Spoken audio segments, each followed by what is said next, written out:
नमस्कार. लीड महाराष्ट्र या बातमीपत्रात आपले स्वागत आहे.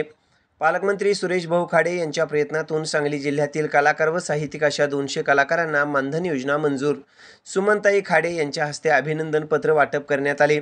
सांगली जिल्ह्याचे पालकमंत्री तथा महाराष्ट्र राज्याचे कामगार मंत्री सुरेश भाऊ खाडे यांच्या प्रयत्नातून सांगली जिल्ह्यातील 200 कलाकारांना मानधन मंजूर करण्यात आले. यामधील मिरज विधानसभा क्षेत्रातील कलाकार पेन्शन मंजूर झालेल्या कलाकारांना अभिनंदन पत्र देण्यात आले. यावेळी भाजपाचे धनंजय कुलकर्णी, माजी महापौर संगीताताई खोत, माजी नगरसेविका सविताताई मदने, पांडुरंग कोरे, शाहीर सम्राट देवानंद माळी आणि कलाकार मानधन समितीचे जिल्हा उपाध्यक्ष रविभाऊ मोरे उपस्थित होते.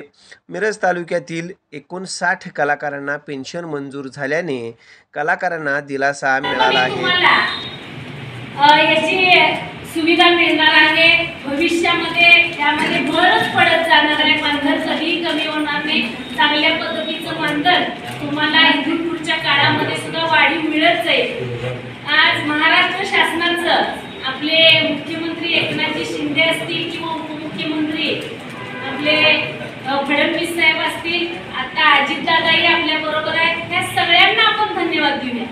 जे कार्य त्यांच्या माध्यमातून चाललेलं आहे, भारतीय जनता पार्टीच्या माध्यमातून संपूर्ण देशभरामध्ये आणि आपल्या महाराष्ट्रामध्ये लोकहिताचं कार्य, जनतेच्या हिताचं, जनतेला जे काय पाहिजे आहे ते ओळखून त्या वेळेला त्याचा पाठपुरावा कार्यकर्त्यांच्या माध्यमातून करून ह्या सुविधा तुमच्यापर्यंत पोहोचवण्याचं कार्य आज सुरेश भाऊ खाडे यांच्या माध्यमातून झालेलं आहे.